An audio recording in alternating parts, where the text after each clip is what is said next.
Welcome to Ensemble. Welcome to Ensemble. Welcome to Ensemble. Welcome to Ensemble.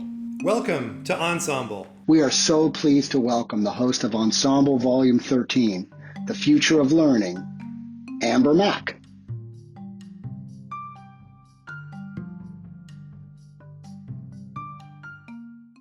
Hi, I'm Amber Mack. Thanks for joining us today to hear from leading voices in education and industry to figure out what's next in today's Learn It All world.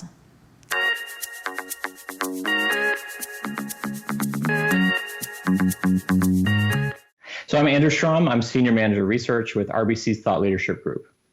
So one of the things that you have been focusing on is the future of work as well as higher education and how it impacts innovation. Let's talk a little bit about what's happening right now in 2020 because these are unusual times. Absolutely. I mean, we started the year at a point when ed tech and students were operating at very different levels. We saw maybe 1 in 5 students doing hybrid learning. We saw maybe 1 in 20 doing fully online. And what we saw was ed tech investment had grown about 14 times over the 2010s, but it only reached about 2%, maybe 1.5%, 2% of global education spending. All that obviously with COVID collided. And those two forces we're seeing now have to work together. And what we've been trying to think about in our group is how do you design an education system? How do you think about the future of learning that's not just a mishmash of the two? It can't just be in class. It can't just be online. When you think about hybrid learning, it's not A plus B. It's really C. It's doing something different and doing something better. So some people may think, okay, I know RBC. I know them as a financial institution. Why do they care about the future of learning? What would you say to those people?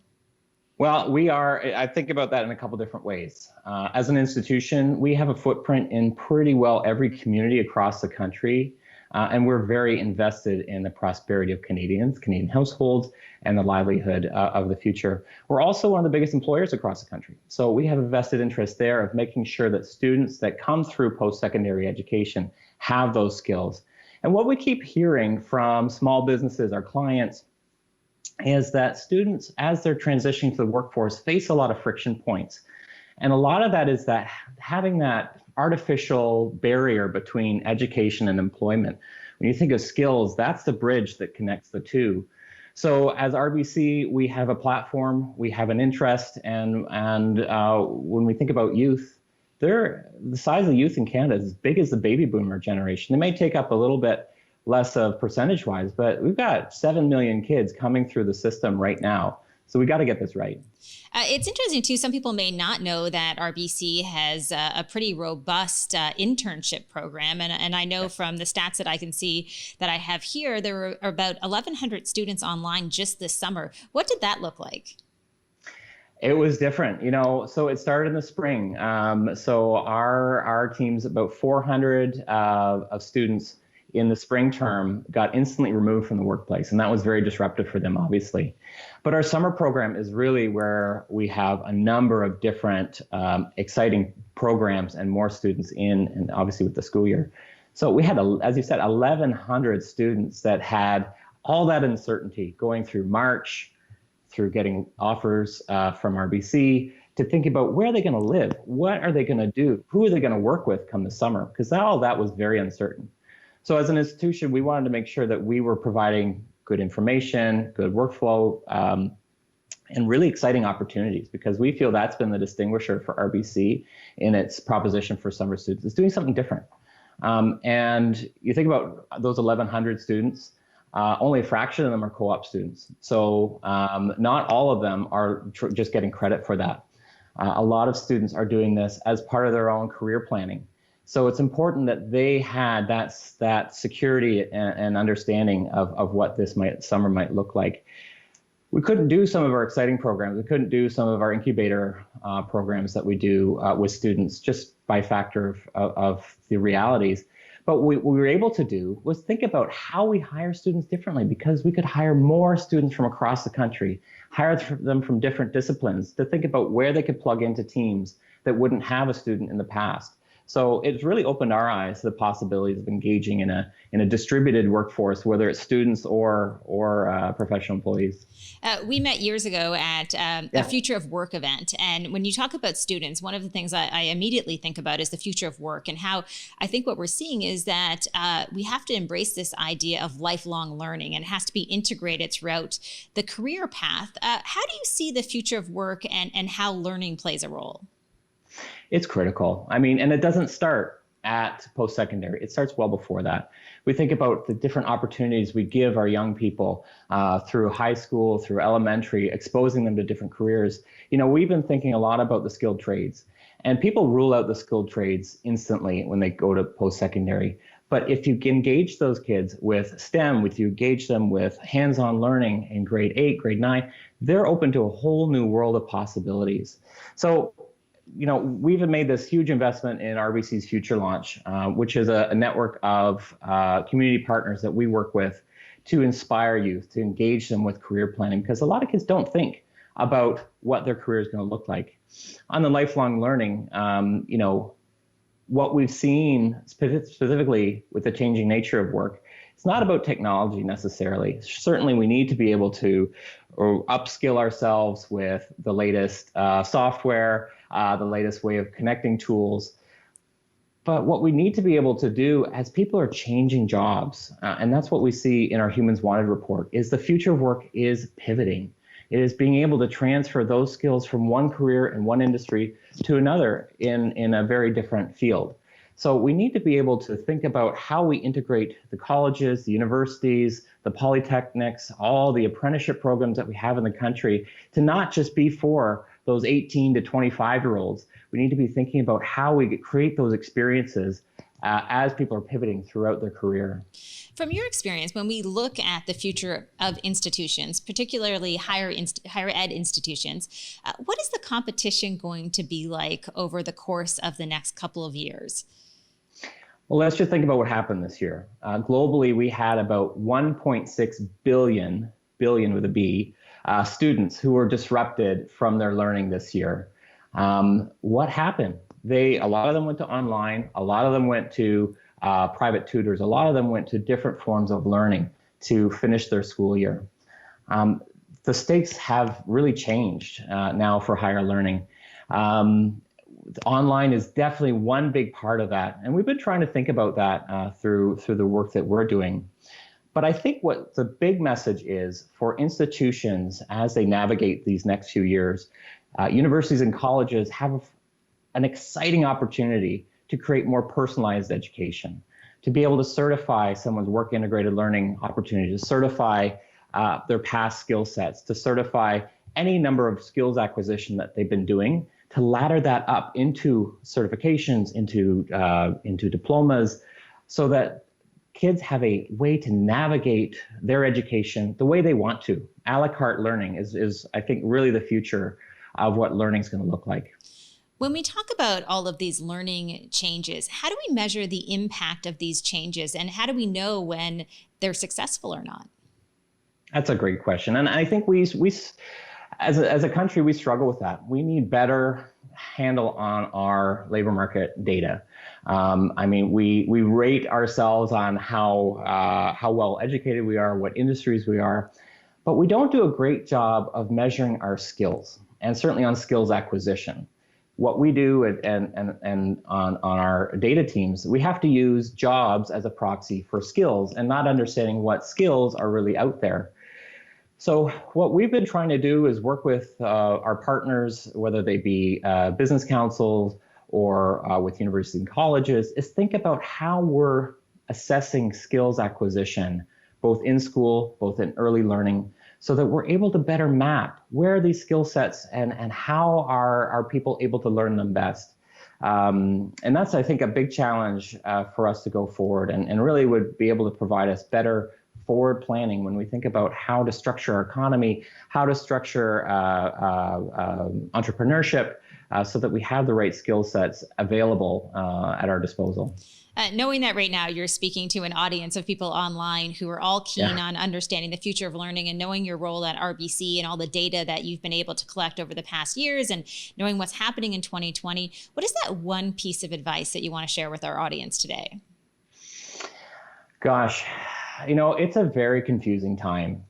And I think what we're seeing is a lot of resilience, especially among youth. We think about all the uncertainty that they went through at the end of the school year last year, a heck of a lot of uncertainty going through the summer of understanding what was going to happen the next year. These are skills. These are things that they are acquiring along the way. Resilience, perseverance, these are workplace valued skills. And if they're able to demonstrate the way that they're navigating this uncertainty, I think is a really strong asset that they bring both to the workplace, to challenge the way that institutions are running, to think about disruption. It's not about, what, it's about the how. And I think this next generation is going to come in with a lot of new ideas of how we work differently, how we interact differently, what technology we're taking on. So I think it's a really exciting time for young people to think about challenging a bit of the status quo when it comes to institutions and how they work. Well, listen, Andrew, thank you so much for joining me today. Great, thank you. It was a pleasure. Coming up next, it's a conversation between Paloma Bentes, Marketing Director at Campbell's Canada for Goldfish, and author and teacher Erica Ravitz.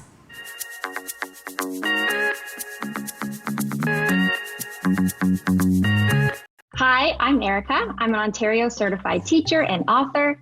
Most of my experience is in the early years, where I specialize in the importance of play-based learning and outdoor play. I am thrilled to be here today with Ensemble to speak with Paloma Bentes, the Marketing Director of Goldfish, about the Imagination Index, which examines parents' perceptions of imagination.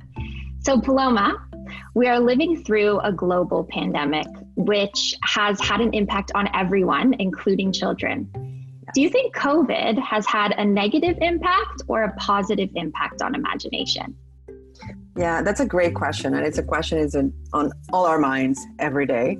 And actually what we found out on the Goldfish Imagination Index is that parents are split. So we found out that actually a third thought their kids' imagination suffered during this time. A third thought it was the same.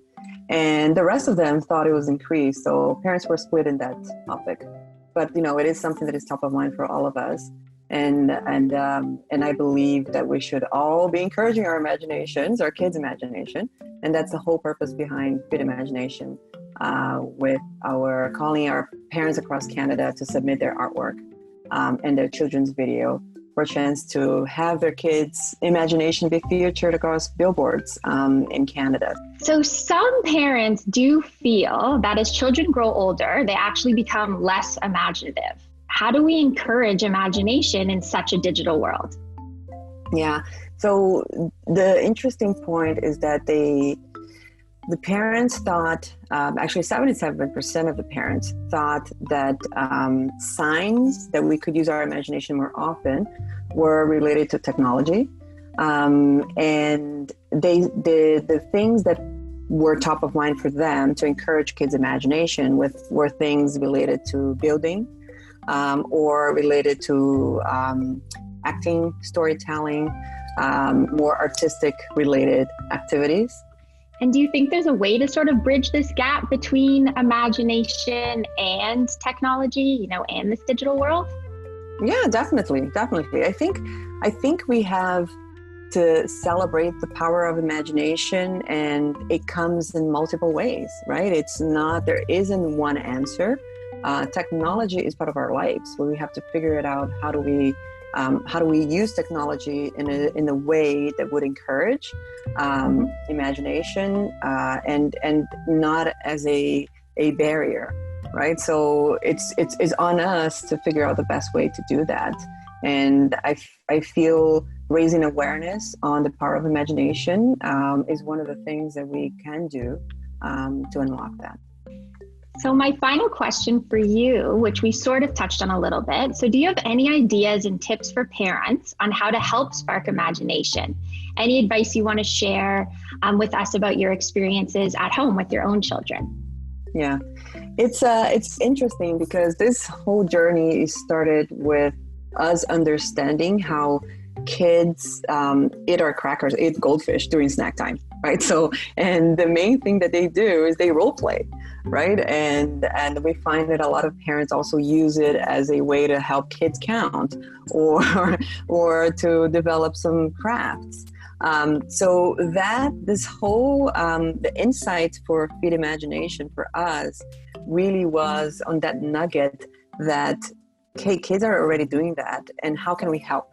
How can we celebrate? And how can we show kids where imagination can take them? So that was all in the root of how we've developed the Feed Imagination platform. And as we uncovered all those many interesting insights on the importance of imagination, how Canadian parents agreed with all of that, that's how we developed Feed Imagination contest. So I always love to talk about open-ended materials and letting children explore using materials that have more than one purpose. Just like you mentioned with the goldfish, it's storytelling with the goldfish. It's making letters out of the goldfish, counting the goldfish. So there's so much you can do with that. So I really appreciate that. And I really love that. And it's interesting because that's exactly how the video asset that we have on Feed Imagination, which is Michaela telling her story, and her mom even mentions that in the video, that she's very imaginative. I start a line, she follows with another line, and then we build a story out of that, right? And then Terry is just Tenny, she's just drawing, and it becomes a story just from there. So it is you don't need much. All you need is just have the awareness that imagination is important, and how can you support and help your kid to have fun, because at the end of the day, it's all about the fun, right? And if you make it fun for kids, they will thrive, they will be engaged, and they will be encouraged to continue doing. So Paloma, thanks again for joining us. It's been an absolute pleasure speaking with you today. It was absolutely amazing to join the Ensemble team and just to share a little bit of what we've learned and how we're supporting parents and helping kids see the potential that being imaginative can unlock for them in life now and in the future. Coming up next, Kevin Keane, CEO of BrainSights, will share insights about the future of learning from a neuroscience perspective, right here on Ensemble's The Future of Learning. Is Pluto really a planet? How hot is the sun and why? I could take one person to space, it would probably be one of my friends, because they calm me down if something wrong would happen. I would go with my 3 turtles, the first turtles that would ever be in space. Hi, I'm Nate Dufort, co-creator of the show Reach, a space podcast for kids. I'm thrilled to be joining Ensemble for the future of learning, and wanted to share a few insights that my co-creator Sandy Marshall and I have learned from creating learning content for young audiences in today's rapidly changing digital environment. Reach is built for kids aged 8 to 12 who are curious about space exploration and astronomy. Each week, co-host Brian Holden and Meredith Stepien interview subject matter experts from leading scientific institutions. They also facilitate interactive at-home activities and have actual conversations with planets and stars, as voiced by some familiar faces. If you take a look at the listening habits of young learners, one of the first things you'll notice is that listening is up. As you can expect during this time, streams and downloads for children's content are up. Both parents and teachers are looking for non-screen options to supplement at-home learning. Repeat listens. 80% of kids listen to a podcast more than once. Nearly 20% listen to an episode 10 or more times. Also of interest, data shows kids prefer a longer podcast format, with popular lengths being 15 to 20 minutes and over 30 minutes. Kids listen and engage. 74% of respondents reported that their children initiate discussion based on the podcast after listening. Kids are also likely to quote or reenact part of the episode, tell others what they've learned, ask to listen again, seek more information, or request to do an activity inspired by the podcast. And if I was to offer one piece of advice about the future of learning, it'd be that kids want to learn. Kids want to listen. Kids want to engage. And if you give them content to interact with, kids will listen again and again. Thanks so much for having me.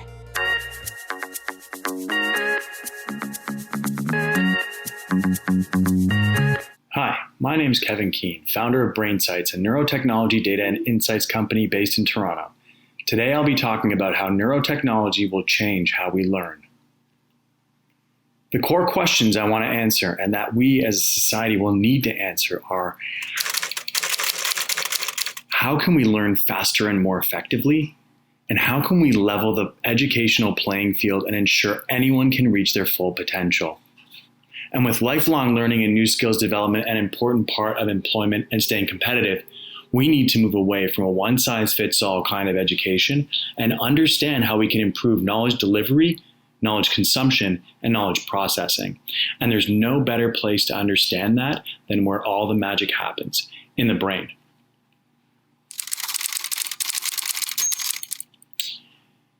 And I think that neurotechnology can play a fundamental role here, specifically in three ways. It can qualify educational resources, providing effectiveness rankings based on cognitive performance. It can personalize and individualize learning plans that tailor to our unique brains. And it can dynamically deliver knowledge based on brain signal response. Let's start with cognitive rankings. If you need to learn something, which is the best? How can you choose? We use shortcuts to do so, price, brand, etc. Most people would probably say Columbia University in this instance. But what is that based on? Is it even based on the quality of knowledge that it can deliver versus the others? Universities don't have knowledge monopolies. Because for learning, there's been an explosion of choice. You can choose from a huge amount of resources, in addition to traditional universities.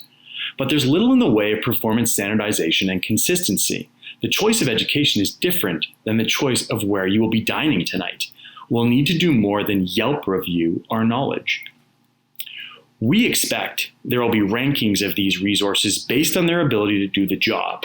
That job will be to accelerate and increase the effectiveness of education. At BrainSights, we rank ads based on how persuasive they are in the unconscious mind. This involves measuring people's brainwave activity that tells us how they are paying attention, how they are emotionally resonating, and what they encode to memory.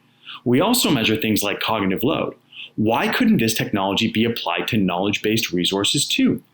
In the not too distant future, we can expect neurotechnology to provide us with cognitive effectiveness rankings based on a knowledge absorption speed. How quickly can this knowledge be absorbed and sponged up and retained by the brain? And this will be available by subject, by objective, by knowledge level for people like you. If you think this is far-fetched, the next two applications of neurotech will provide that underpinning. Start with neuro-personalized learning plans. Each of us is different, with unique ways of learning, but we all get served the same content and are expected to process it more or less the same. These are brainwaves from three unique participants from the BrainSights community as they view the same piece of content. Radically different, right? They process it differently.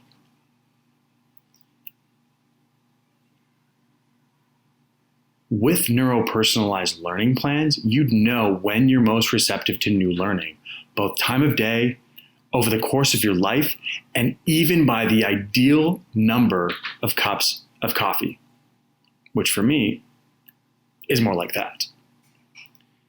This then provides you with a unique customized learning blueprint. You want to know whether your brain jives with this content, not whether some dude in San Dimas, California has the same response. And if that technology exists, why would you settle for anything less than true neuro-personalized learning? Once we understand the neurosignature of one's optimal learning, We can then use this to power neuro-optimized and dynamic knowledge delivery. So here's how it might work. Say you need to learn about viruses. The cognitive effectiveness rankings produce the top results. So you start watching the Khan Academy piece on viruses. The neuromeasurement headset you're wearing that now becomes a fundamental tool in your knowledge development journey records your response. And it might look something like this. By measuring cognitive load and levels of interest, we can detect areas that we've struggled with and return a report to you identifying those areas of potential concern. Or it might automatically swap in other segments from other top results which are more accessibly crafted, designed to deliver in the areas you've struggled with. And I'll also be able to recognize that that's not a Cheeto. But what I love about the possibilities here is that this has the potential to de-bias educational development and delivery, which systemically has favored and disfavored specific groups. Imagine the potential of this type of service to customize educational delivery, not based on any kind of artificial social grouping, but on the individual's unique capacities. That is unbelievable. But it isn't just about cognitive load and difficulty. It's about mental stimulation, getting into that flow state. It's about capturing levels of disinterest and boredom and serving a more dynamic and interesting piece of educational content. It'll also capture levels of fatigue. It may even capture levels of exasperation when you're just looking for a little bit of mercy from first-year university calculus. The reality is this is already happening. Last year, a Boston-based company supplied EEG headsets to a Chinese school, enabling both their teachers and the parents of students to monitor child concentration levels. The positioning was around Tiger parents to be able to optimize their children. A backlash ensued on WeChat as the initiative was perceived as a step too far and a form of social mind control. But if control is in the hands of the student, education can be tailored to specific cognitive needs in real time. So learning disabilities and disorders can be identified and overcome much more quickly. This means a more equitable access and educational achievement based on unique brains. And I think that's something worth pursuing. Thank you. Coming up next, it's a conversation between Chris Bessy of EDSB and podcast host Dr. Andrea Wojnicki.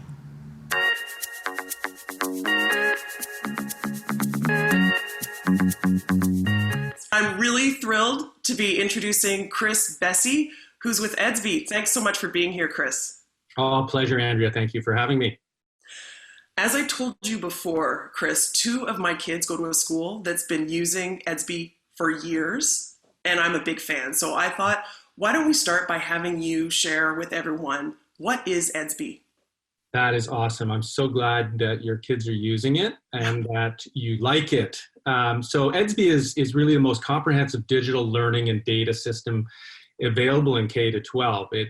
It really is a central virtual meeting spot for students and teachers, administrators, and parents for all things related to a child's learning. It keeps everyone in the loop and engaged, all the stakeholders. So for students, they can see their class schedules and their assignments. They interact in this sort of familiar private social media-like system, safe from the public internet.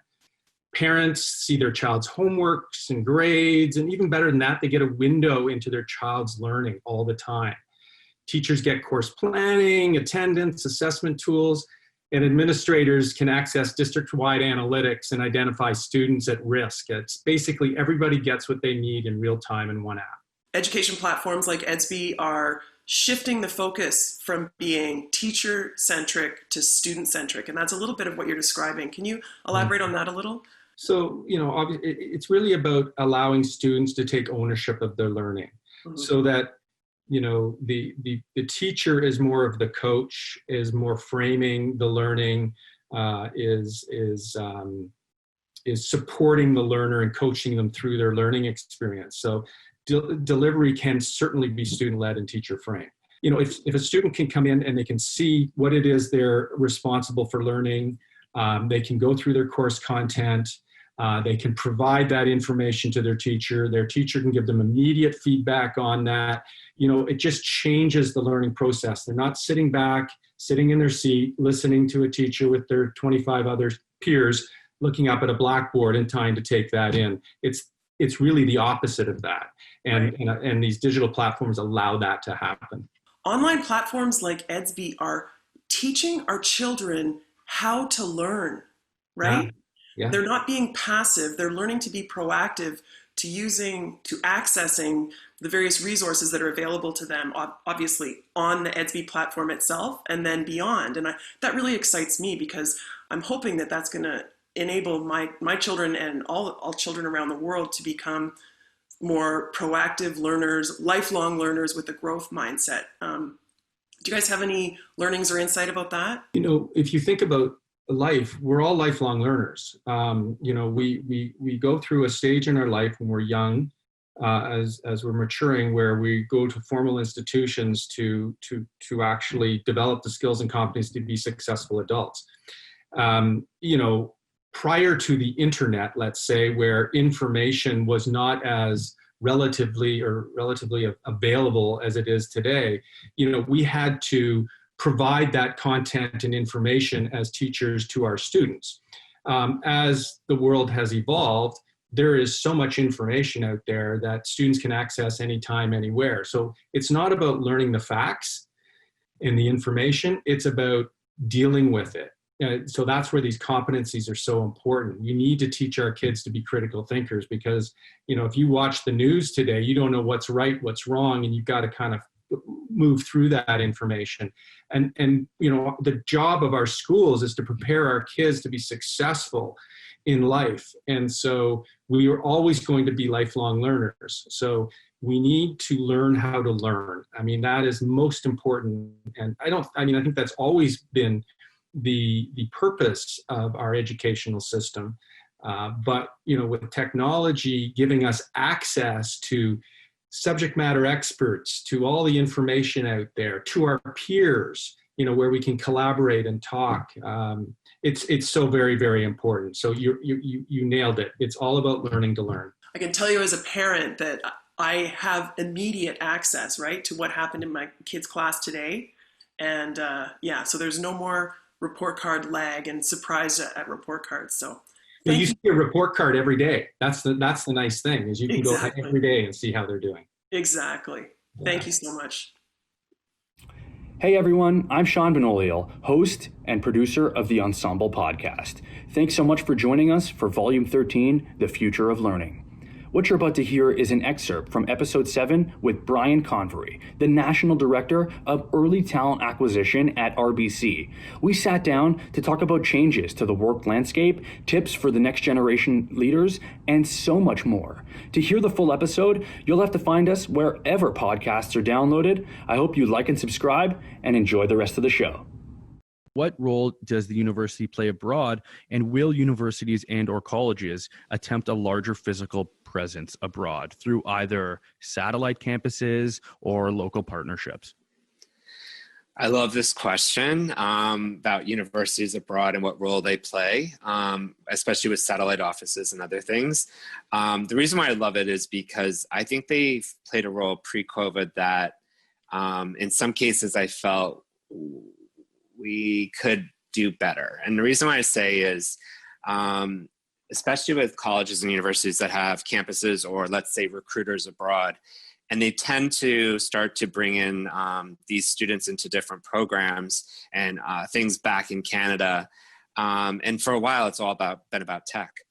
And all of a sudden, our workforce metrics are out of whack because all these students are coming internationally to study tech, and we need people in healthcare, right? So the connection between the schools, the universities, and sort of the overall workforce metrics and what's needed sometimes aren't in a line, and they're sometimes playing catch up. So even pre-COVID, I kept trying to get to some of these recruiters that are bringing the students over and saying, if we're seeing a gap here, why don't you encourage them to take a different program outside of what you're normally recruiting for?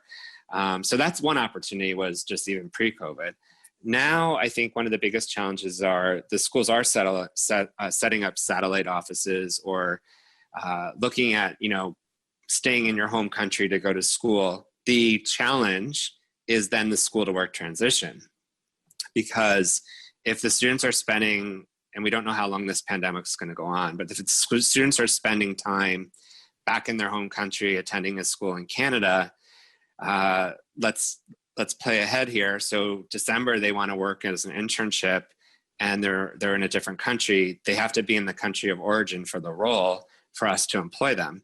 So they're at a disadvantage because this whole term, they can't meet us, talk to us necessarily. Maybe virtually they can, but they can't physically take the role come December for their internship because they've stayed in China.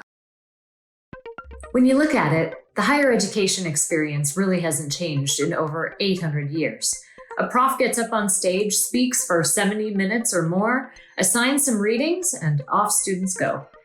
At Top Hat, we're on a mission to transform higher ed for the better.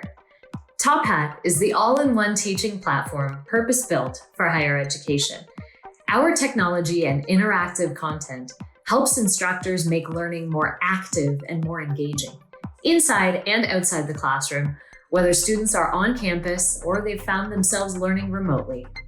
Hi everyone, my name is Nina Villamoria Angelo, and I'm the VP of Product Marketing at Top Hat. It's great to be here for The Future of Learning, brought to you by Ensemble. Students experience the world around them through personal technology that's interactive, that's personalized. Their phones, their apps, their content, they expect no less from their university or college experience. The problem is when they set foot into a lecture hall or a Zoom call or pick up a 500-page print textbook, 14th edition, it's like a time warp back nearly 1,000 years. Why?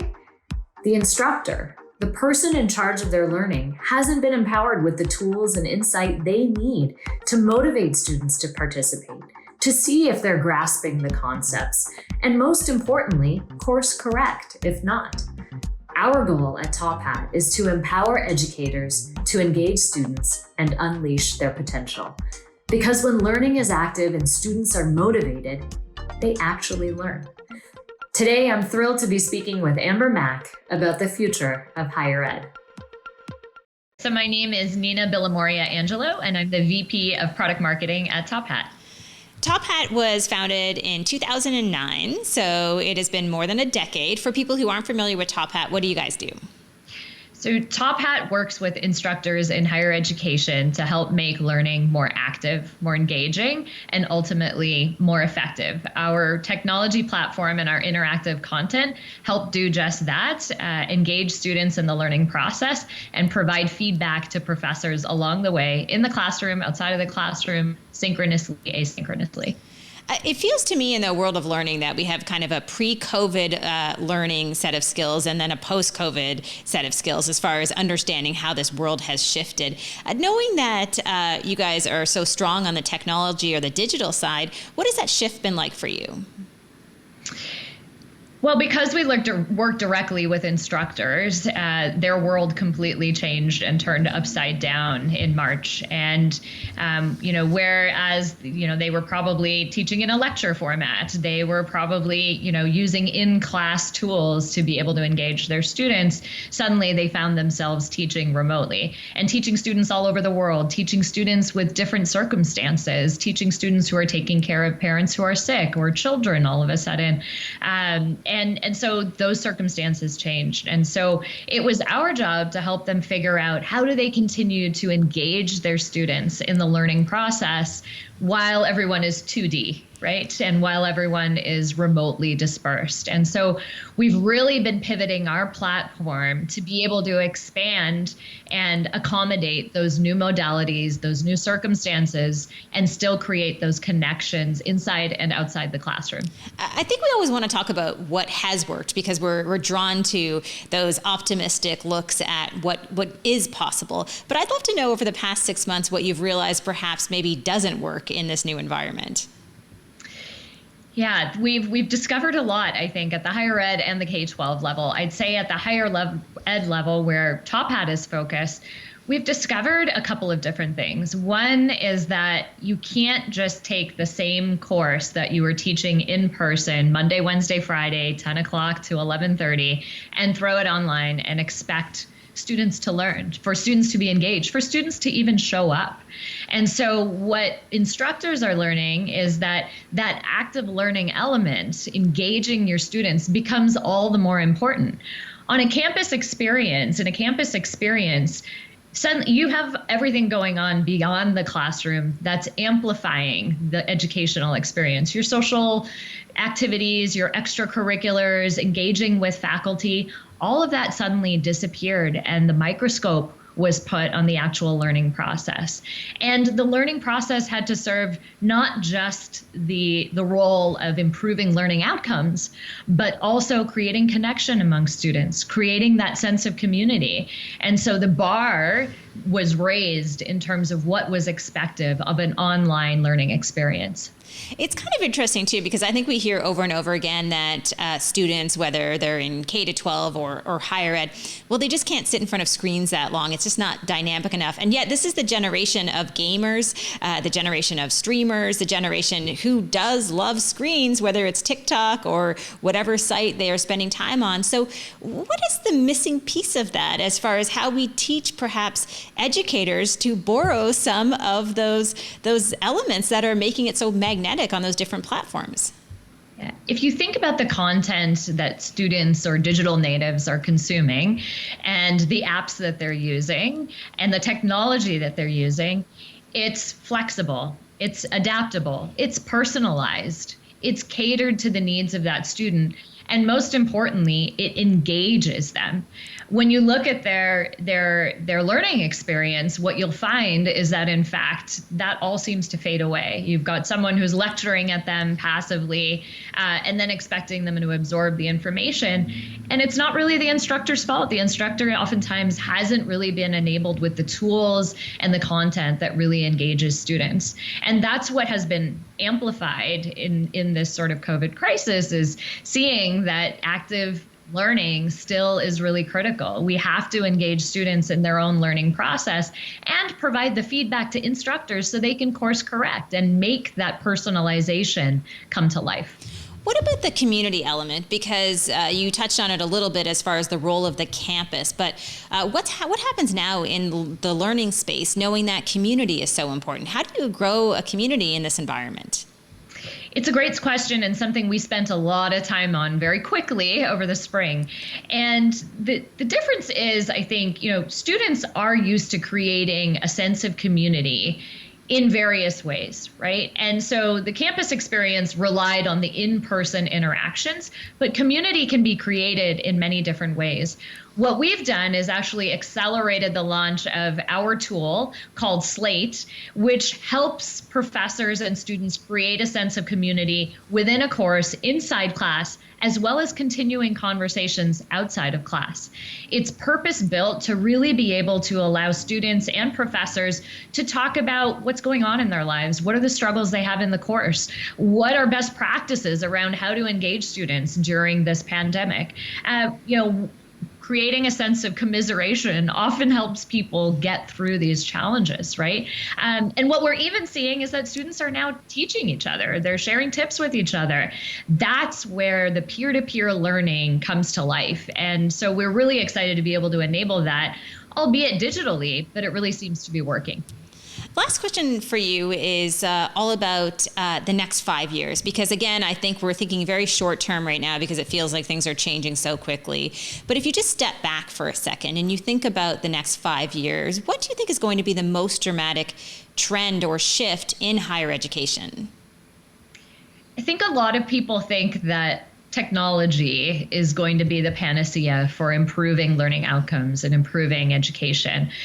AI, virtual reality, robots, whatever it might be, that's going to come save us. And at the end of the day, that's not actually true, right? We know that learning and teaching is a deeply human experience, and keeping the instructor at the center of that and the student at the center of that is really, really critical. So in the next 3 to 5 years, we may see technology amplifying the learning and teaching experience, but at the end of the day, we will continue to see connections being formed one-to-one, one-to-many, between instructors and students, between students and students, and between students and their learning community in order to help them progress. Thank you so much for joining me today. Thank you for having me. Well, we could all use a little bit of advice sometimes, can't we? This next segment is advice, and it's brought to you by the team at The Message. Each week, they sit down with industry professionals to learn a little bit more about their careers and how they got there. Libby Begg and David Brown from The Message sit down this week with Edelman's Andrew Simon for a little bit of advice and his vice.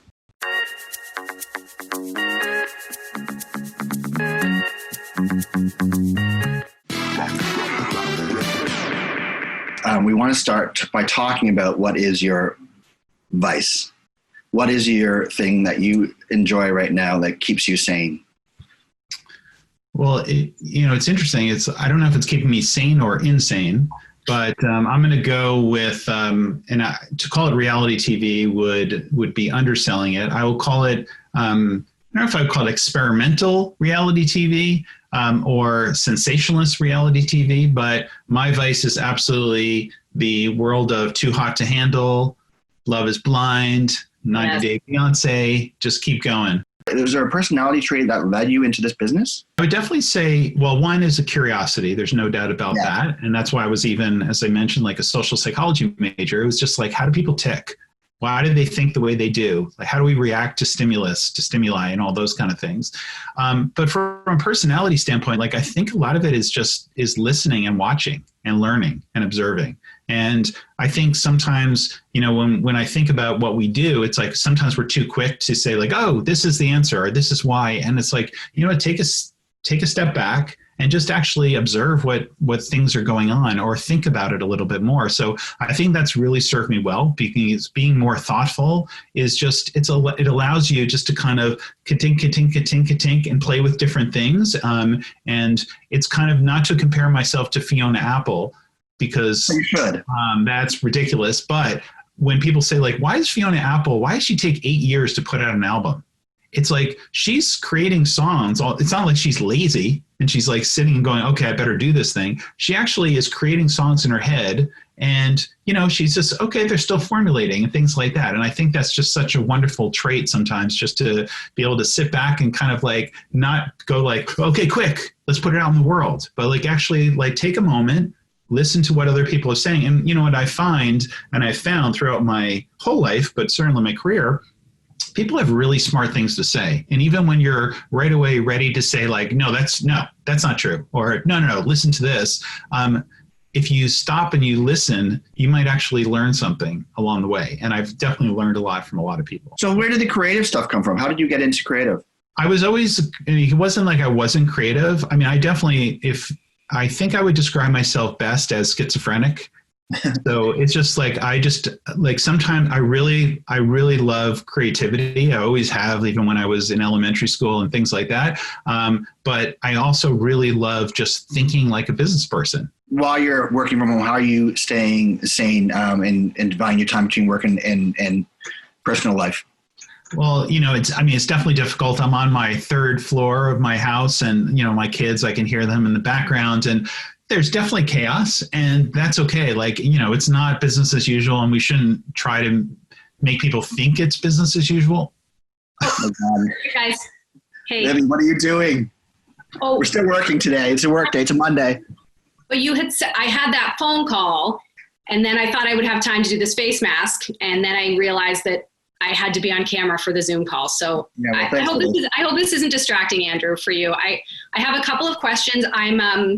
This is my first time getting to do like some real hard-hitting journalism. So I'm really excited about it. Do you feel ready to answer my questions? Is this going to distract you? No, as long as you're wearing pants, I feel fine. Well, no guarantees, so I'm not going to stand up. Okay, first question, Andrew. What animal makes a better quarantine pet, a cat or a dog? Great question. Wow.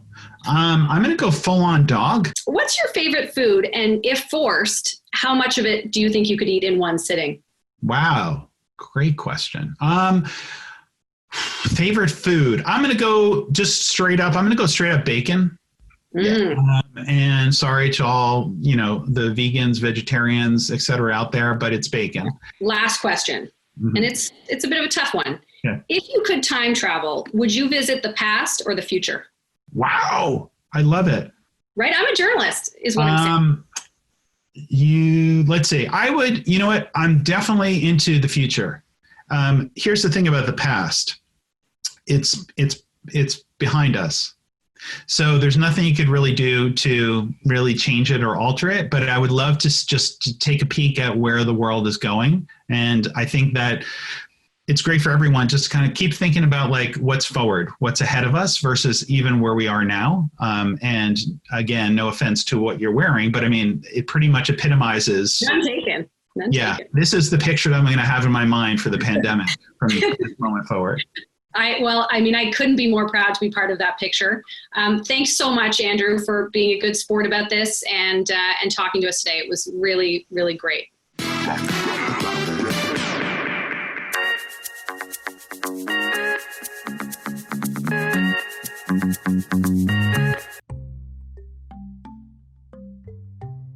My name's Jake Hirsch Allen, and I work for LinkedIn. My job is to run workforce development and higher education systems across North America.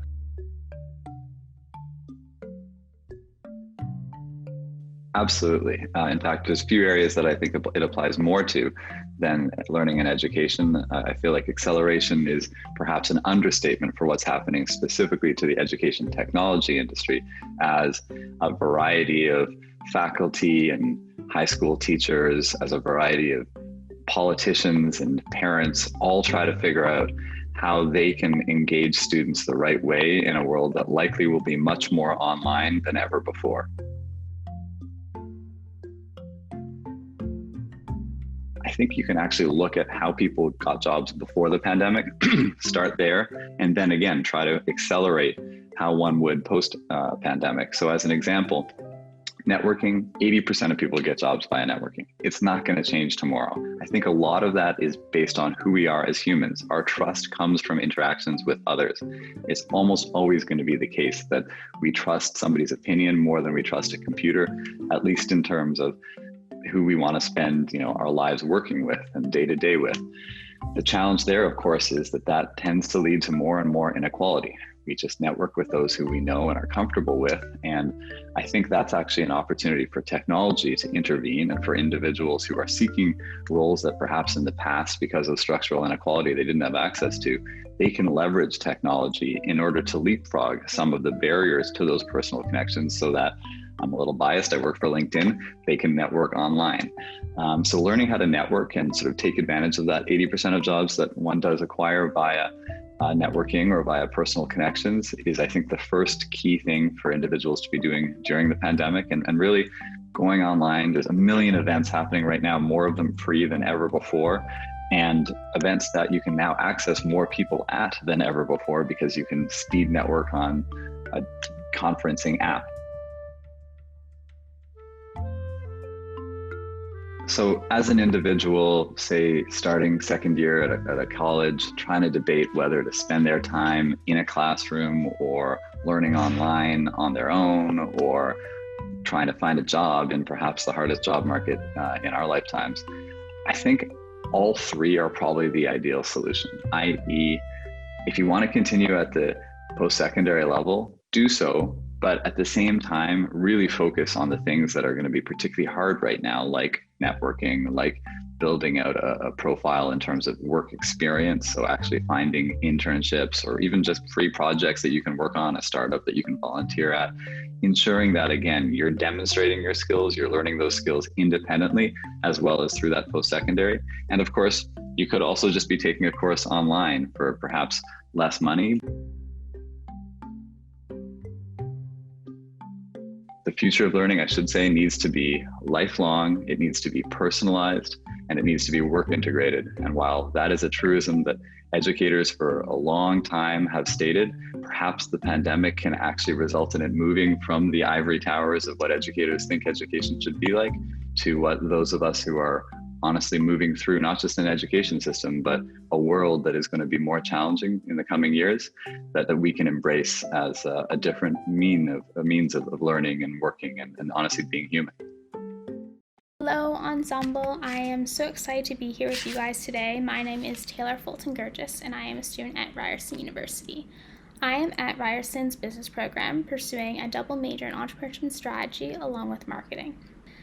I'm really excited to be a part of this ensemble as we navigate what this new normal is within the education system. I think that education is one of the things that has been so far backtracked and have never really moved forward, and they've still kept their in-person ways, and they haven't allowed technology to really embrace that within all that they can do. So I'm really excited to see how they do this. I think we saw this in March when we first went to COVID, especially as university students. The schools reacted very quickly and didn't really know what to do. So I think this first semester is a real shot to see how it works and where they need to improve and what they can do more to help students and still facilitate that amazing university experience that we all want. Hello everybody, my name is Nihusha and I'm currently attending Ryerson University as a marketing management student with a minor in professional communications. To me, the future of learning will only take on different forms from this outdated version that we've been using in our education system for so long now. With the rise of innovation in technology and this new era of tech-savvy students, this only paves the way for more exciting remote digital learning experiences. Students will no longer be forced into standardized learning in large classrooms filled with a broad spectrum of students, but instead have their education curated towards them. Self-paced learning that takes in the capabilities of an individual student. To me, the future of learning will have more free choice, whether that be through blended learning, self-teaching, interactive learning experiences, or even mentorship for those who prefer a more practical, hands-on approach to learning. With all this free reign comes extra time for students to take on more career-focused opportunities, such as internships and collaboration projects. To me, the future of learning is all about student ownership and maximizing their self-potential with all these new opportunities that exist in this new era of technology. Hi everyone, my name is Cole Sabayat. I'm in my 5th and final year of business management studies at Ryerson University, majoring in human resources with a concentration in organizational behavior and a double minor in business law and finance. Currently, I'm working as an analyst for Ryerson's Student Awards and Scholarship Office and serving as Vice President of Administration for the Ryerson Marketing Association. Additionally, I volunteer for a number of extracurricular programs on campus focused around mentoring and leadership development. So what does the future of education look like to me? Aside from virtual learning becoming much more prominent and comprehensive because of this pandemic, I believe post-secondary education is becoming, or has already become, more of a necessity rather than an asset. With degrees, diplomas, and certificates becoming less valuable on their own, students will be forced to do more outside of the classroom to have a competitive edge over their peers upon graduation. This could mean pursuing extra majors or minors, doing co-op terms, working on campus, applying for awards, getting involved with course unions and student groups, or volunteering for more extracurriculars and taking on leadership roles. And with these heightened expectations, I think students will need more support than ever to be successful throughout their academic careers. What are the 5 things students can do to help them stand out and get a job right now? 5 things students can do to stand out and get a job. 1, think about how you show up, whether it's virtually, in person, online, your brand, be consistent. 2, don't be afraid to do something that you think is off the road of where you think your career is going. I call it off-roading. You learn a heck of a lot more just off-roading and taking different opportunities along the way. 3, I would say be open to feedback on what others think you might be capable of doing. Sometimes we think, well, we're going this way, that's all we're doing. And someone says, how about this? Be open to those opportunities to think out of that. 4 would be, there's an expression I've read, and it's a quote where it says, as children we're taught to color in the line, and as adults we're told to think out of the box. So just start thinking out of the box and coloring out of the lines right now. It's going to make you stand out. It's going to show your individualism, and it's going to show who you are. And then 5, I would say, don't be afraid to be who you are. We use a lot of expressions, and from a diversity and inclusion perspective, we talk a lot about, being your true self and bringing your authentic self to work. I can't imagine not doing that. We're not looking to hire everyone that's the same, nor other organizations. In order to change the conversation, you need to think about cultural add versus cultural fit. And that's how we think about it. And I know a lot of folks are really, saying like, we want people that are different. So don't be afraid to be different and to stand out and to speak up. I think a lot of times students are still trying to navigate, where do I speak up? Where do I not? We're ripe for change. And the only way change is going to happen is if people actually speak up and become those change agents. So that would be my 5 quick rapid fire advice. Coming up next, we have a panel conversation with a group of 4 digital marketing professors from across North America.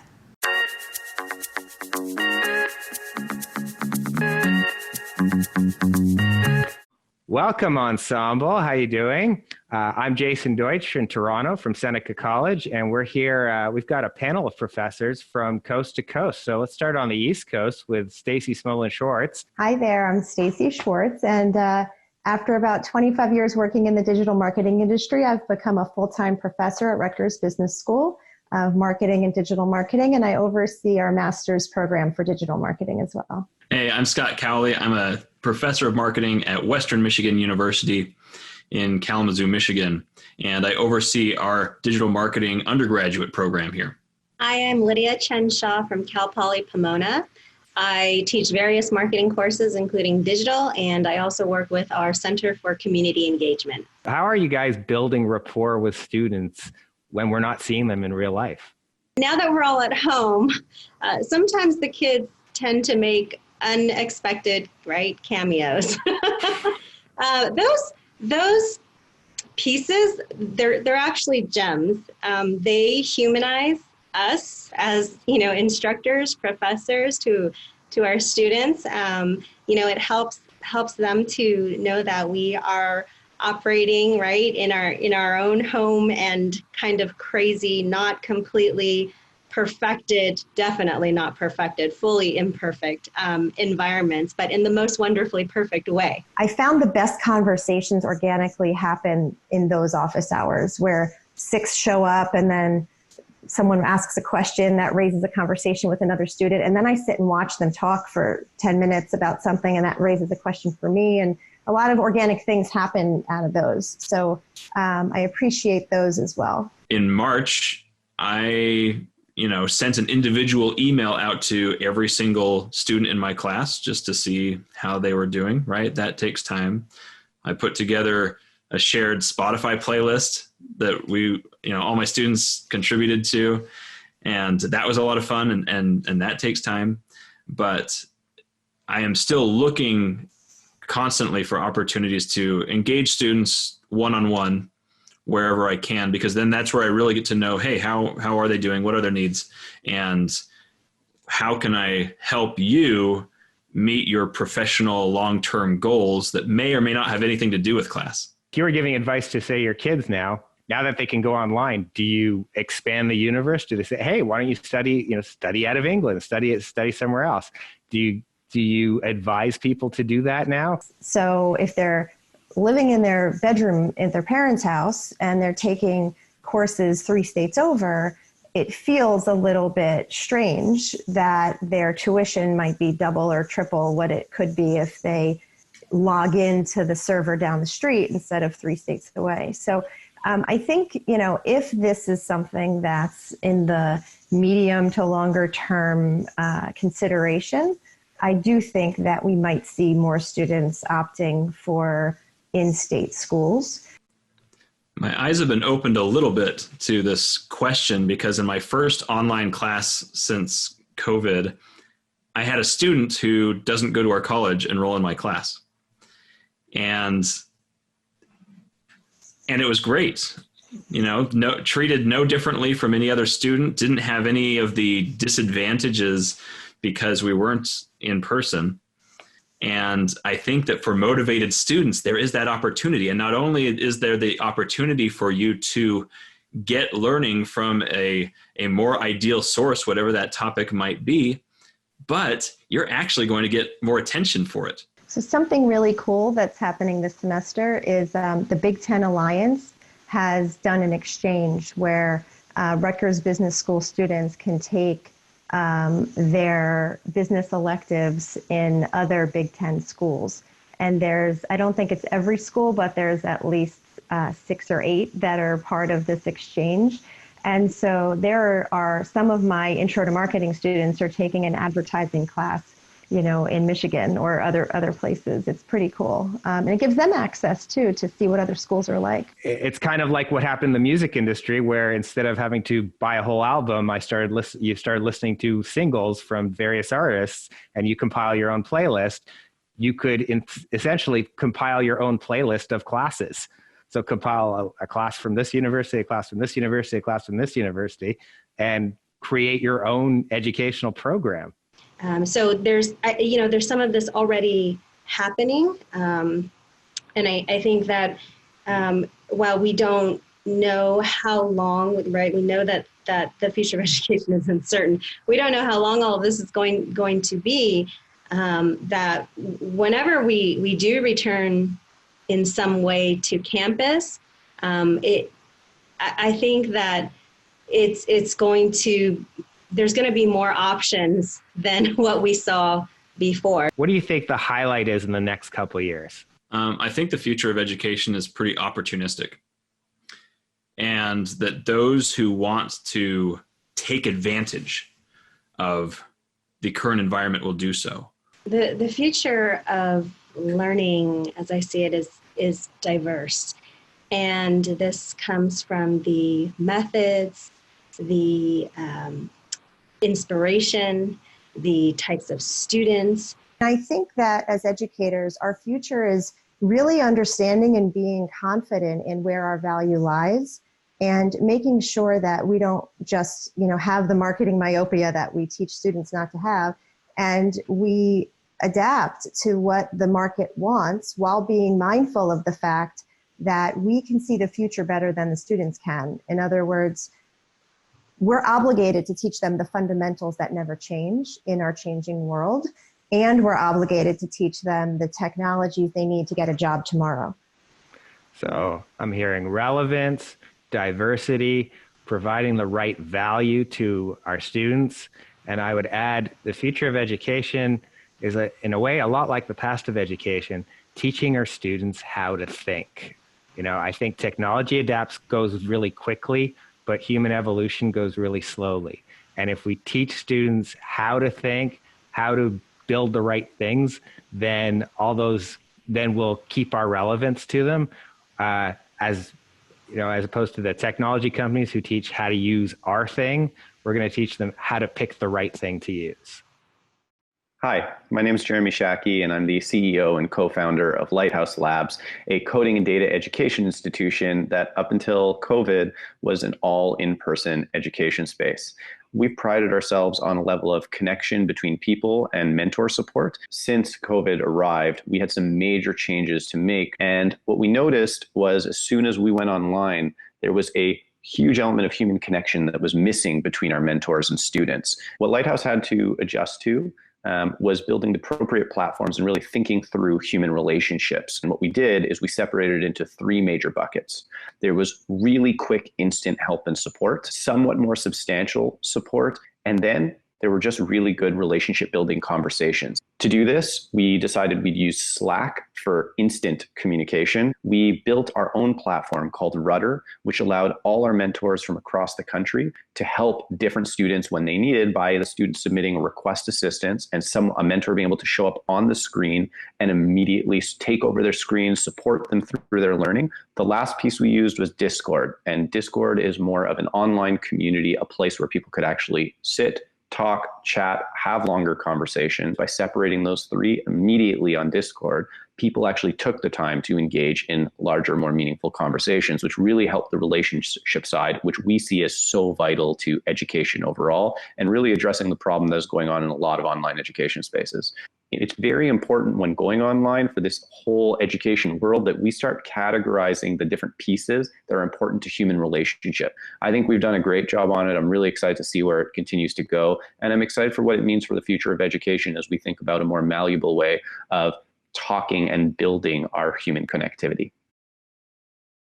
Hi, I'm Kirsten McLean, and I teach elementary music and intermediate band at Gulf Shore Consolidated School on the beautiful North Shore of Prince Edward Island. Before school began, I was also concerned about how students would feel about singing with masks on, how I would get all the instruments sanitized between cohorts, how I would manage to find repertoire that worked with the smaller groups. But what I've come to realize is that the students are actually way more resilient than a lot of the grown-ups. Students are eagerly wearing masks, sanitizing their hands, and we're making it work. One of the current trends or buzzwords in education is relationships first. Essentially, it means that, it's really important to build a relationship with your students before your students will be open to learning from you. I think great teachers have always known this and they've always done this. But what I've come to realize is that with this COVID-19 pandemic, with all of these restrictions and with fewer opportunities to be together in person to build these relationships, I'm realizing more than ever how important relationships first really is. I hope that once this pandemic is over, this trend will continue and that more people in education, specifically teachers and their students, will realize, having experienced this pandemic, how important building these relationships are. I know I won't ever take for granted again just having the opportunity to see my students every day, to make music together. I won't even take for granted getting here early for early morning band. And I'm not gonna lie, I can't wait to teach again without having to wear this mask. Hi, I'm Christina and I work in the marketing industry. I'm also an alumni of the MTT Collective. We exist to develop the next generation of marketing talent. With new platforms, digital disruption, and the rise of data, marketing has had to continuously evolve to stay relevant. With such a rapid rate of change, higher education is struggling to prepare students for the new reality of marketing. On-the-job experience helps fill in the gaps for some new talent, but all too often, new marketers end up having to build entire careers based on the first job they take. And that's for new graduates who are lucky enough to land an entry-level position.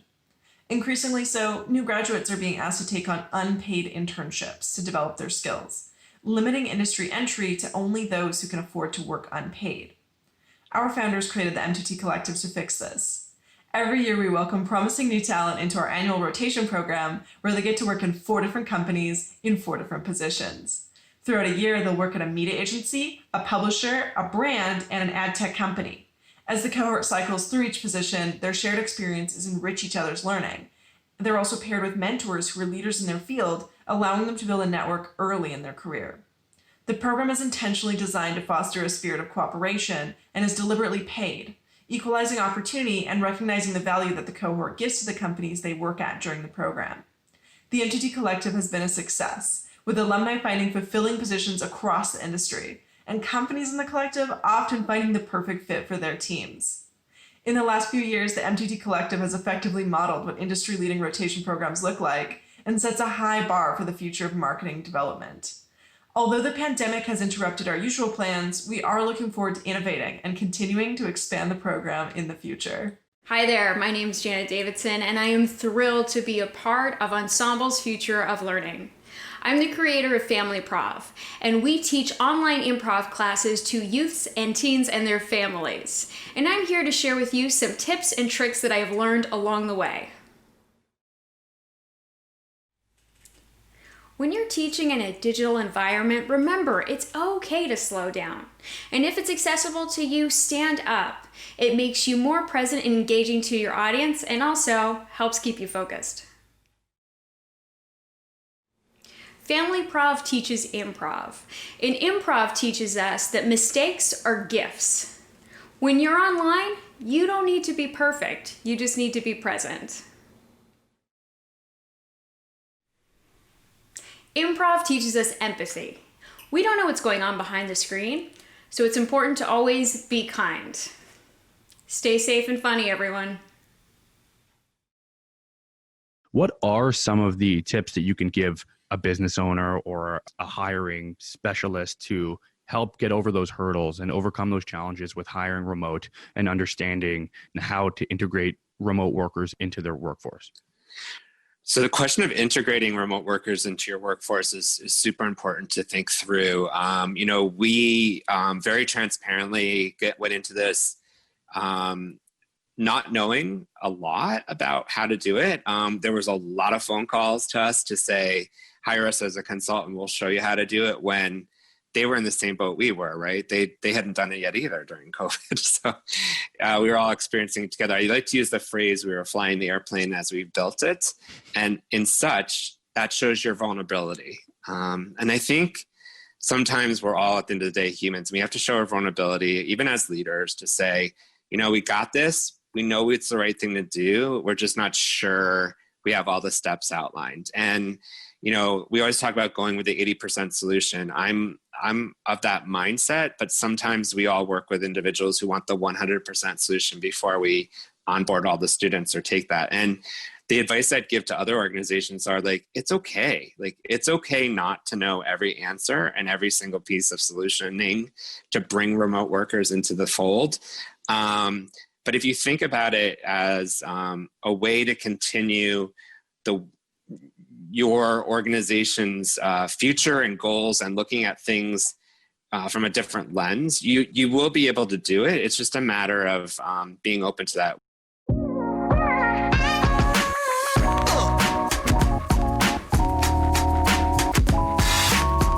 Hi, I'm Sandy Jobin Bevins. And I'm Sandy Marshall. Together we are Norman Howard, a branded content shop right here in the virtual world of Toronto. That's right. We wanted to share a few pro tips to make your digital presentations more effective for Ensemble's broadcast on the future of learning. Take them or leave them. They're free right here, these pro tips, and they're available now without a prescription. I think you mean subscription. What did I say? You said prescription? Subscription, yeah. Sorry, I meant to say that. I'm sorry. It's okay. Don't beat yourself up. I just feel like I always make that mistake. Don't beat yourself up! Presenting in today's digital environment requires a keen awareness of your audience, and it's really important to listen authentically and, of course, be present. In other words, do not multitask.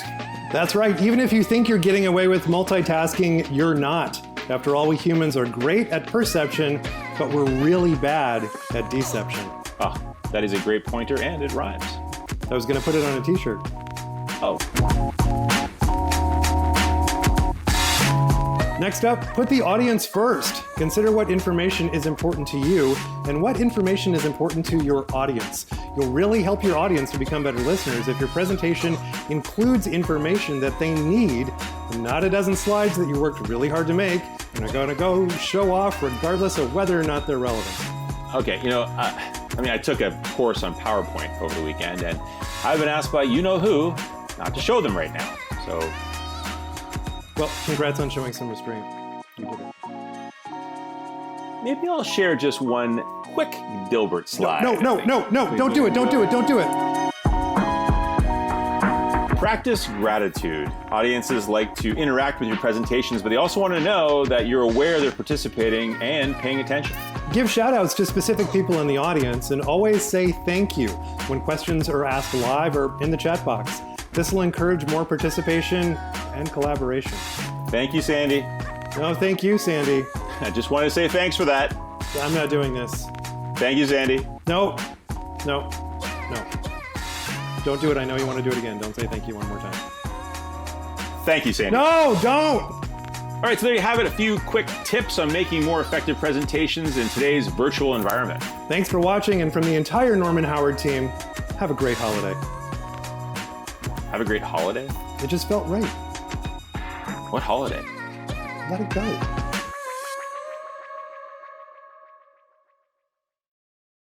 Secret Path Week is a national movement that commemorates the legacies of Gord Downie and Chanie Wenjack. Part of Gord's message to the country to do something is part of the path to reconciliations led by the Downie Wenjack Fund. I got a chance to sit down with President and CEO Sarah Madanek to talk about how they onboarded Indigenous curriculum remotely. Here's her take on the future of learning. First off, though, why don't you just give us a little sense of the Downie Wenjack Fund from its inception and where you are today? For sure. Well, thank you so much for including us in this conversation. The Gord Downie and Chanie Wenjack Fund really started organically in 2016, I would say.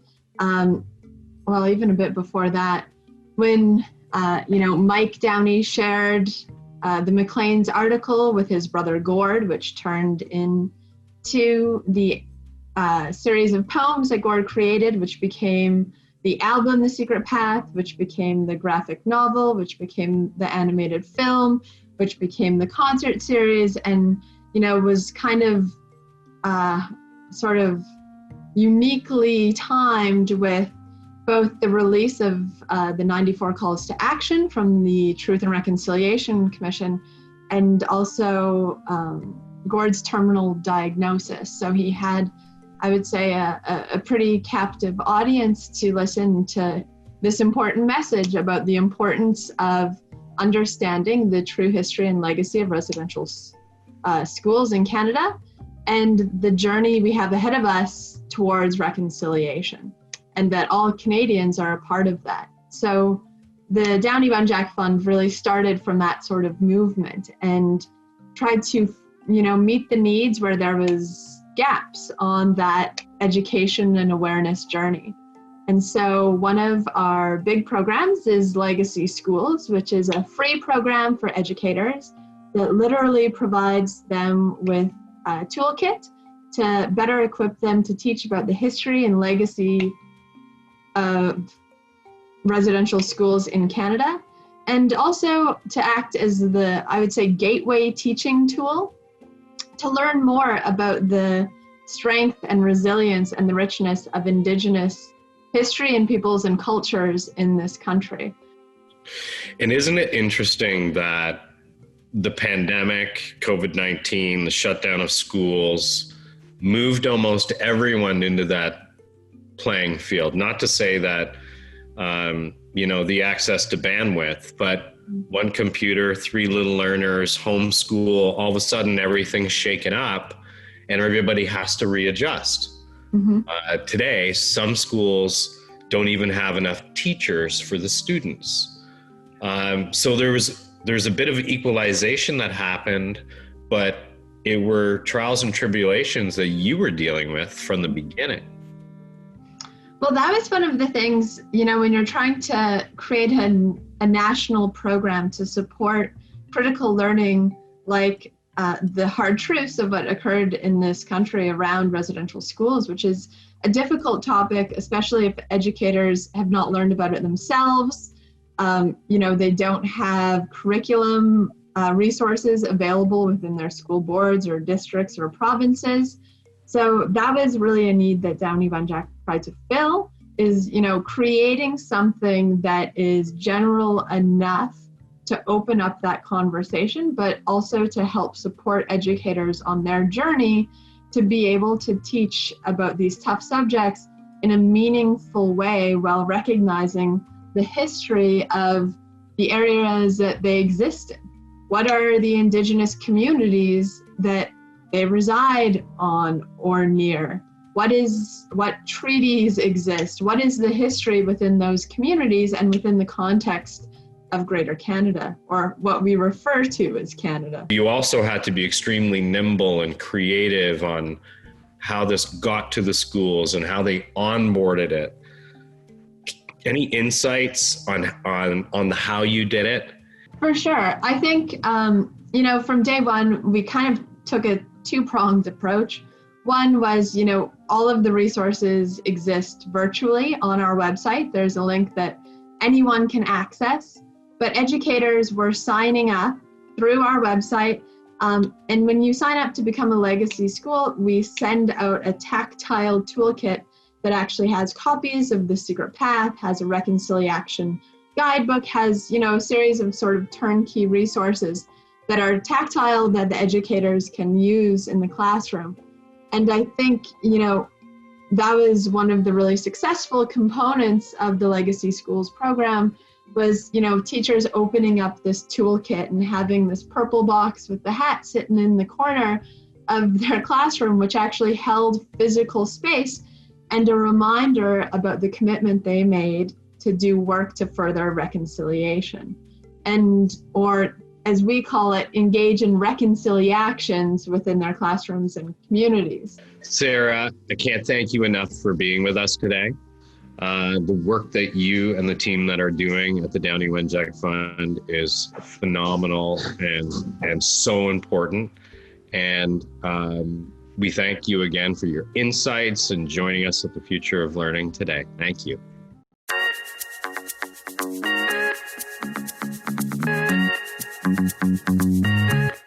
Hello, everyone. I'm Anna Serrano, and I'm the President and Vice Chancellor of OCAD University. Your position at OCAD is relatively new. You started that position early in 2020. What has this experience been like, starting a normal year and then being thrust into a pandemic? Well, the reality, Amber, is even more scary because I assumed formally the position on July 1st. So that would have been, like smack dab in the middle of the pandemic. Now, the good thing is that Sarah Diamond, former president, and the board were obviously quite generous with me in terms of letting me be part of the decision making way in advance of July 1st, because we had to quickly mobilize and figure out what we were going to do for the fall as soon as we got into the pandemic, which was literally, end of March, beginning of April. And so it's been a whirlwind, essentially. But at the same time, I've been very, very impressed with how the faculty, administration, and staff took on the challenge of developing a learning experience in a completely new way, knowing that health and safety had to be our top priority for everyone, while at the same time delivering a quality education and community experience at a distance. I think it's worth stepping back for a second in terms of understanding what OCAD does. If you're local, you understand, but for our audience members who perhaps aren't, what is OCAD all about? So OCAD University is Canada's largest art, design, and media university. It's also the oldest. So it's a university that's essentially teaching the next generation of artists and designers, thinkers, strategists. So although we are about art and design, we're also about how art and design applies to a variety of sectors. So we have a health design, a design for health master's degree. We have a strategic foresight master's degree that looks at how you think about future scenarios. We obviously also look at a number of how digital futures and how we use digital technologies to not only create artistic experiences, but to understand how technology is going to help us make meaning out of the world and how we use technology to create meaning out of the world. Now, the thing that's important to note vis-a-vis the context we're in, and is obviously it's also about embodied learning, right? It's about making things with your hands. So part of the challenge that we have at OCAD at a time where a lot of the learning is happening online is how do you deliver a studio-based experience, a making with your body experience using technologies as well. So how do you do that? I mean, what have you learned? I know it's early days, but what have you learned so far? So one of the great things about working with the professors we have at OCAD is they really took on the challenge of how to help students make sense out of the pandemic. So our Ada Slate Chair of Drawing and Painting, Dr. Eileen Slova, had this amazing course that really looked at art in the time of COVID. And so she allowed, not even just allowed, but she worked with her students to use the expression of drawing and painting to help them exercise their anxieties and their thoughts and feelings about what the pandemic meant to them. And so the result was a tremendous amount of really incredible work, analog and digital work, that helped people understand what they were going through. And I think one of the ways in which you can do that is you allow people to see their present context, their everyday space as a studio, and not just assume that a studio is this like, well, not pristine, but this kind of like rarefied environment where you've got the right context to paint in, right? Any context where you're trying to make meaning out of the world is the right context to express yourself in. You bring up a really good point, and I wanted to also share a quote that you said recently about the transformative leadership of artists, designers, and cultural critics, and why this is more important now than ever. Why do you think that is? Well, we just heard the throne speech, for example, a couple of days ago. And, whether you're a liberal or a progressive or from the States or in Canada, I think the rallying cry is this notion of building back better, right? And so here's our opportunity to take what was wrong in the past and address that and move towards a future where we are actually not just tinkering around the edges of policy or tinkering around the edges of what works in our, unequal society and et cetera, but to really transform it. And I think you need to have a way of thinking. You need to be able to be open to understanding different points of view and then synthesizing that into workable solutions, and to work in very difficult, constrained contexts, but still make something out of it. All of that is what you learn in art school, in art and design school. So it's that particular practice of being able to take complex contexts or complex problems and not reducing them to a simplistic level, but really fully understanding it, unpacking it, and then figuring out a solution with others. So the other part is the collaborative nature of what's required for future transformation. Do you think that the students at OCAD perhaps have a competitive edge during this time because they are so creative? And that's something that I know we've been trying to bring to the traditional business world for years, is this sense of creativity.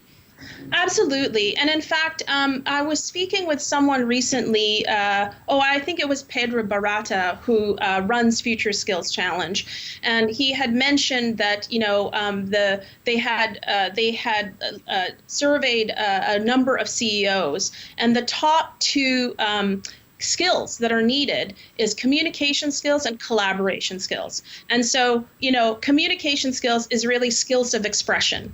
Can I relay my message in a variety of styles? Can I relay meaning in a variety of ways and using different media? How can I package things? So all of that is obviously all about expression and art and design. And then collaboration is also critical because as we move into sort of the digital arts, for example, it's very rare that you have a singular digital artist doing everything themselves, right? So it's about taking different disciplines, people from different domains, whether that's coding, graphic design, writing, even commercialization skills, right? And then putting all those folks together to come up with how you're going to actually develop that experience or product. What advice do you have for people who are watching right now in terms of the future of learning? If there's one thing that you want to share today, what would that be? Well, the future of learning is not going to be a bunch of people sitting in front of the video doing their lecture. So if you think that learning is just taking, and Amber, you and I know this, right? Which is, people assume that the moment you move into a digitized sort of environment, that all you do is you take the previous expression of the medium, whether that's like TV, you take TV and then you stick it into the web, or you take theater and you stick it into film, or you take et cetera. Similarly with education, it's not just taking the classroom view and then you just videotape it. We know that that's not what the future of education is going to be. So it's really about what are the things that work. What's really great about this time is it's a massive experiment. We're learning how people interact. Let's take Zoom or Microsoft Teams. We're learning how people interact in Teams and Zoom. And we know so questions like, how do I get the entire student body to participate? Why is it that always the person in the left-hand bottom screen never talks or never opens up her video? Or that's funny. I always see the same people every time I open up my Zoom room. And so there are certain things, affordances in the medium that are technically designed, actually. So I just found out recently that some of these platforms know who is the most active So they typically bump up those videos first. And so obviously you don't want to take that into a learning context, because the learning context, you want to create opportunities for participation and to equalize those opportunities for participation as much as possible. So this is our time as educators, actually, to play around with these technologies and then to critique them and to say, this isn't working. This is not the way this tech should be built. So we should be advocating for building tools that actually help us and using those tools in the way that they ought to be used in the best, in the context of the overall learning experience, but not assuming that it's the tool that is the learning experience. So it's I think, really about ensuring that we see this time as a time for experimentation so that we could advocate for how we ought to use technology better as an enabling technology for certain parts of the learning experience. But we also know that ultimately the face-to-face part, the community part, is still the most important. Thanks so much for joining us today for the Future of Learning. The next Ensemble is happening in December, and it's all about the future of wellness. Stay safe, stay healthy, and keep learning. Hi, everybody. I'm Baron Manette from Ensemble. First of all, thanks for joining us today, to learn together and to think together. That's how the future of learning, we think, is going to work. We want to thank you as our audience for your trust and for your time. We want to thank our partners at RBC Future Launch for all the work you're doing in helping to develop learning opportunities for Canada's youth. We're proud to contribute to just a small part of the work that our partners are doing. We want to say thank you to all our friends and sponsors. Thank you for saying yes. Thank you for supporting us, and thank you for helping us all learn together. And thank you to our speakers. You're all teachers, whether it's on your business card or not. We want to thank Amber Mack, our host, and to our super talented production team who put so many hours in to bring you the ensemble ideas that we all love. Thank you to our friend Mr. Byron Kent Wong, who helps make us look way better than we are. You know, it's funny, we had a lot of perspective in today's show. And what is the future of learning? I think the future of learning is going to be collaborative. School, work, home, and social, all working together to enable learning opportunities that will engage and help us be relevant for our needs now, but most importantly for tomorrow and for 5 years from now and 10 years from now. We all have a role in the future of learning. And thank you for sharing your learning with us today. Please feel free to share what you liked. And if there's something you think we can do better, please tell us. Please, we invite you, sign up for our podcast. Sign up for our next Ensemble. Thank you for learning with us today. It means the world to us. Please feel free to share. And if you have feedback for us that can help us do a better job, please share it with us. Please sign up for our podcast and please check out our partners and support them. We can't do this without them. We invite you to join us in December for our next Ensemble, Volume 14, where we're going to tackle the future of wellness. And on that note, to all of you, be safe, be well. We're all part of something bigger. Thank you from all of us at Ensemble. Have a great day.